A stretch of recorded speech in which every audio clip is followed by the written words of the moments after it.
Hello everyone, good evening, good night, जो भी है, गुड मॉर्निंग, जो भी है, सब कुछ समझिए इस बात को। और वॉल्यूम 5 आपके सामने है। पिछला वॉल्यूम 4 जितना भी कुछ बताया, आई होप आप लोग सभी लोग इसको रिवाइज़ कर रहे होंगे। चूँकि हम लोग की ऑफलाइन क्लासेस नहीं हो पा रही हैं, इसलिए ऑनलाइन जितना भी कुछ हम इजी वे में कर पा रहे हैं, कोशिश कर रहे हैं। तो ये पॉडकास्ट आपके लिए है, रिवीजन के लिए है। जो नीट बायोलॉजी 2021 में जो बच्चे एग्ज़ाम देना चाहते हैं, उनको मैं बहुत शॉर्ट में, बहुत सारे फॉर्म में, बहुत तरीके से बता रहा हूँ और उनको याद कराने की कोशिश कर रहा हूँ कि किस तरीके से आप पॉइंट टू पॉइंट नंबर ला सकते हैं, क्वेश्चन सही कर सकते हैं, कम समय में कर सकते हैं। So welcome to A+ Drona institute. ये चैनल है आपका। मैं हूँ रजत सिरनेत, बायोलॉजी टीचर आपका।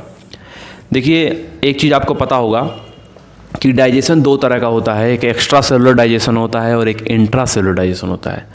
लेकिन कुछ ऐसे फाइलम होते हैं एनिमल किंगडम में जिनमें दोनों तरह का डाइजेशन पाया जाता है। तो याद रखिएगा, एक सीलेंट्रेटा और एक टीनोफोरा। मैं बता रहा हूँ, जो बातें मैं आपको बताऊँगा वो बातें आप कई मिनट, कई घंटे गुजारोगे तो आप उसको पूरा रिवाइज कर पाओगे। मैं 1 मिनट टू मिनट आपसे ये बात करके आपसे बोल सकता हूँ। Extra cellular digestion plus intra cellular digestion, ये सारे दोनों तरह का डाइजेशन जो है जिस फाइलम में पाया जाता है, उस फाइलम का नाम है सीलेंट्रेटा और टीनोफोरा, है ना। और याद रखिएगा, सिर्फ और सिर्फ इंट्रा सेलुलर डाइजेशन जो है वो पाया जाता है प्रोटोजोआ और पोरीफेरा में। पोरीफेरा है ना, साइकॉन इसका मेंबर है, यूस्पोंजिया पोरीफेरा का मेंबर है। साइकॉन को हम लोग स्काइफा भी बोलते हैं। यूस्पोंजिया जो होता है वो बाथ स्पंज होता है। प्रोटोजोआ जो होता है वो प्रोटिस्टा का मेंबर होता है। प्रोटिस्टा जो होता है वो यूनिसेलुलर यूकैरियोट का किंगडम है। तो इस तरीके से हम लोग देखते हैं। आप लोग जानते हो एल्गी 3 तरह की होती है। अगर हम लोग बात करें एल्गी, प्लांट वाले एल्गी की, ब्लू ग्रीन एल्गी तो साइनोबैक्टीरिया होती है, वो मोनेरांस होते हैं। ट्रू बैक्टीरिया होते हैं जिनमें नाइट्रोजन फिक्सेशन सेल पाए जाते हैं, उसको हम लोग क्या कहते हैं, हेट्रोसिस्ट कहते हैं। ठीक है, हेट्रोसिस्ट। तो वो सब तो बात अलग है। अगर आपसे कोई एग्जाम्पल पूछ ले, एनाबीना, नॉस्टॉक, ऑसिलिटोरिया, तो ये सारे के सारे साइनोबैक्टीरिया होते हैं। इनमें फ्लैजिलर मूवमेंट, फ्लैजिला होता नहीं है तो फ्लैजिलर मूवमेंट नहीं होता है, अदर से मूवमेंट होता है। ठीक है, इसके बाद से जो एल्गी होती है वो 3 तरह की होती है। Green algae, brown algae and red algae. Green algae को हम लोग क्लोरोफाइसी कहते हैं, आप लोग अच्छी तरीके से पता है।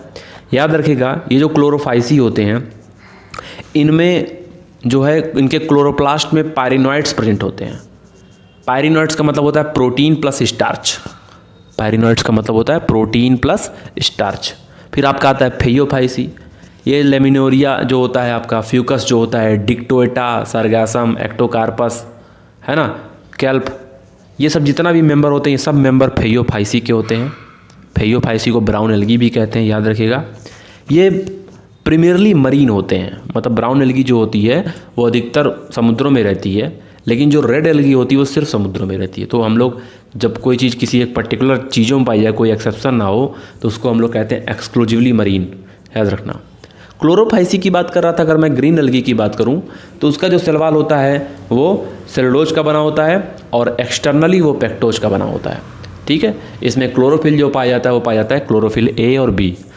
क्लोरोफाइसी, फेयोफाइसी, रोडोफाइसी, 3 तरह की एल्गी। क्लोरोफाइसी को ग्रीन एल्गी कहते हैं, फेयोफाइसी को ब्राउन एल्गी कहते हैं एंड रोडोफाइसी को रेड एल्गी कहते हैं। जो क्लोरोफाइसी में जो क्लोरोफिल का पिगमेंट होता है, देखो सब में क्लोरोफिल A होता है। क्लोरोफिल A क्या यूनिवर्सल क्लोरोफिल है, लेकिन क्लोरोफाइसी में क्या होता है, क्लोरोफिल A और B भी होता है। फेयोफाइसी में क्या होता है, क्लोरोफिल A और C भी होता है। और रोडोफाइसी में यानी कि रेड एल्गी में क्लोरोफिल A तो होता है, साथ में D भी होता है। तो B C D याद रखना, है ना, इस तरीके से होता है। अब याद रखना, ये जो आप बात सुनते हो व्हाट इज़ लिविंग फॉसिल, क्या होता है, याद रखिए, लिविंग फॉसिल वो होता है जो कि पहले भी एग्जिस्ट करता था और आज भी एग्जिस्ट करता है ना। ये लिविंग फॉसिल जो टर्म कॉइन किया था वो चार्ल्स डार्विन ने किया था। और जिंकगो बाइलोबा इसका बहुत अच्छा एग्जाम्पल हो जाएगा, जो कि जिम्नोस्पर्म होता है, जिंकगो बाइलोबा, और इसको मिडन हेयर ट्री भी कहते हैं। एल्गी ज़्यादा नाम ले रहा हूँ तो लास्ट में एक रेड एल्गी भी बता ही दूँ आपको। ग्रेसिलेरिया, जेलिडियम, पॉरीफेरा, पॉलीसिफोनिया, ये सब क्या है, रोडोफाइसी के मेंबर हैं। याद रखिएगा, इनमें ये मोस्टली मरीन ही होते हैं, याद रखिए, कहीं ऐसा कुछ कोई बात नहीं है, ये मोस्टली मरीन होते हैं। इनमें रेड पिगमेंट पाया जाता है, उसी रेड पिगमेंट को हम लोग कहते हैं आर फाइकोएरिथ्रिन, ठीक है। और इनकी जो थैलाई होती है वो होती है मल्टी सेलुलर होती है ना। तो इस तरीके से हम लोग इसको याद करते हैं।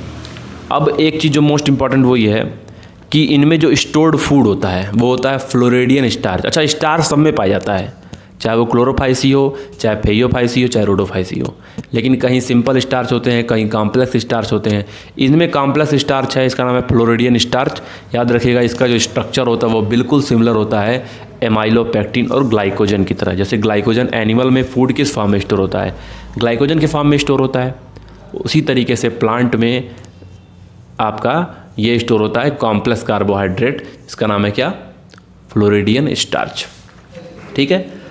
तो इस तरीके से होता है। अगर ओपन और क्लोज सर्कुलेटरी सिस्टम की बात करें तो ओपन और क्लोज सर्कुलेटरी सिस्टम क्या होता है, जिनमें ब्लड वेसल्स वगैरह पाई जाएगी, वीन्स कैपिलरीज वगैरह पाई जाएंगी, उनको हम लोग जो है कहते हैं क्लोज सर्कुलेटरी सिस्टम है।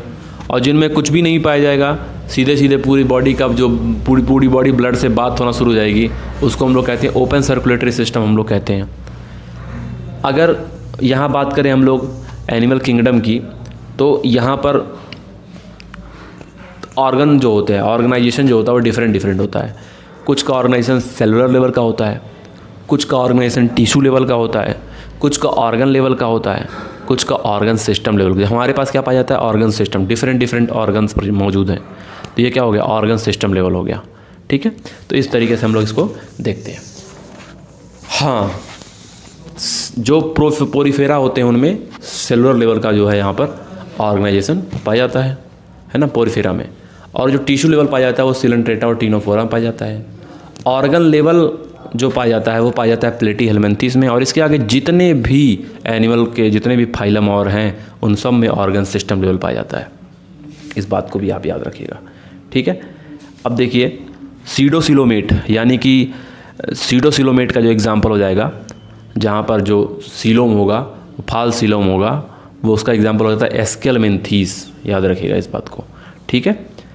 अब यहाँ पर एक नाम ले रहा हूँ मैं, ओबेलिया सिलेंट्रेटा का मेंबर है, जिसके अंदर मेटाजेनेसिस होती है, मेटाजेनेसिस, ठीक है। मेटामार्फोसिस क्या होती है, जब लार्वा एडल्ट में कन्वर्ट हो जाता है तो इस प्रोसेस को हम लोग क्या कहते हैं, मेटामार्फोसिस कहते हैं, ठीक है। ये बात याद रखिएगा। अब नेरिस जानते हो, नेरिस कनखजूरा जिसको हम लोग कहते हैं, लीच, ये सारे के सारे किसके मेंबर हैं, एनिलिडा के मेंबर हैं, ठीक है। और आर्थ्रोपोडा जो है वो क्या है, लार्जेस्ट फाइलम है, सबसे बड़ा फाइलम। 10 में से 7 जो होते हैं एनिमल में, अगर देखा जाए तो 10 में से 7 स्पेसीज जो होती है वो आर्थ्रोपोडा की होती है। और मोलस्का जो होता है वो क्या होता है, सेकंड लार्जेस्ट फाइलम मोलस्का हमारे यहाँ नज़र आता है, ठीक है। मोलस्का की खास बात ये होती है कि मोलस्का में एक रेस्पिंग ऑर्गन पाया जाता है, जिसको हम लोग रेड्यूला कहते हैं। रेस्पिंग ऑर्गन होता है रेड्यूला, ठीक है, याद रखिएगा। फीडिंग के लिए, खाना खाने के लिए, फीडिंग के लिए इनमें वो पाई जाती है। स्टार फिश को हम लोग एस्टेरियास कहते हैं।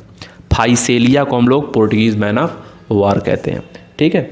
बैलेनोग्लासेस जो है वो किसका मेंबर है, हेमिकॉर्डेटा का मेंबर है, या इसको टंग वॉर्म भी कहते हैं, ठीक है। और हेमिकॉर्डेटा उसका नाम रख दिया गया। याद रखिए इसमें फॉल्स नोटोकार्ड पाया जाता है, ठीक है। पहले ये कॉर्डेट में रखा गया था, लेकिन इसमें पता चला कि वो नोटोकार्ड नहीं है, फॉल्स नोटोकार्ड यहाँ पे पाया जाता है, ठीक है। ये क्लियर रहा है आपका बात। अब आपके फिश जो होती हैं वो ट्रू फिश जो होती है, ट्रू फिश के सिर्फ 2 ही क्लास होते हैं, या तो वो कॉन्ड्रिचिथिस होगा या तो वो ऑस्ट्रिचिथिस होगा। रोहू को लेबियो कहते हैं, मंगूर को क्लेरियास कहते हैं। इस बात को भी आप लोग याद रखिएगा, ठीक है। फिर आपका एक फिश होती है, उसके अंदर क्या पाए जाते हैं, इलेक्ट्रिक ऑर्गन पाए जाते हैं, जिसको हम लोग कहते हैं टॉर्पीडो। टॉर्पीडो एक फिश होती है जिसके अंदर हम लोग यहाँ पे इलेक्ट्रिक का ऑर्गन देखने को यहाँ पर मिलता है। एम्फीबिया जो होते हैं वो पानी और आपके टेरेस्ट्रियल रीजन दोनों में रह लेते हैं, है ना, ज़मीन पे भी रह लेते हैं, पानी में भी रह लेते हैं। तो एक लिम्बलेस एम्फीबिया का नाम आपको बताऊँ, उसका नाम है इस्चिथियोपिस। इस्चिथियोपिस एक लिम्बलेस एम्फीबिया है ना। सबसे बड़ा डायनासोर कौन सा है, ट्रायनासोरस रेक्स। ट्रायनासोरस रेक्स सबसे बड़ा डायनासोर है। पैरट को हम लोग क्या कहते हैं, सीताकुला। सीताकुला पैरट कहते हैं, याद रखिएगा। मैमल का सबसे बड़ा फीचर क्या है, बॉडी हेयर पाया जाएगा, एक्सटर्नल ईयर पाया जाएगा, मेमोरी ग्लैंड पाए जाएंगे। ये 3 चीज़ें पाई जाती हैं, ठीक है। और न्यूमेटिक बोन जो होते हैं वो बर्ड का फीचर होता है। एफ्स जो ग्रुप है जिसके अंदर बर्ड वगैरह आते हैं, उनका सबसे बड़ा फीचर यही है। तो बस आज इतना ही बात करते हैं हम लोग, और आगे फिर नेक्स्ट वॉल्यूम 6 में हम लोग बात करेंगे। पूरा सब कुछ रिवाइज करिए, सारे वॉल्यूम को डेली सुनिए, ये डेली का प्रोसेस है। अगर आप मिस करते हो तो इसको भी सुनने का कोई फ़ायदा नहीं है। सारे वॉल्यूम को सुनिए, थोड़ा कंटेंट बड़ा होता जाएगा लेकिन आपका रिवीजन इतना सॉलिड होता जाएगा कि मज़ा आ जाएगा। Thank you.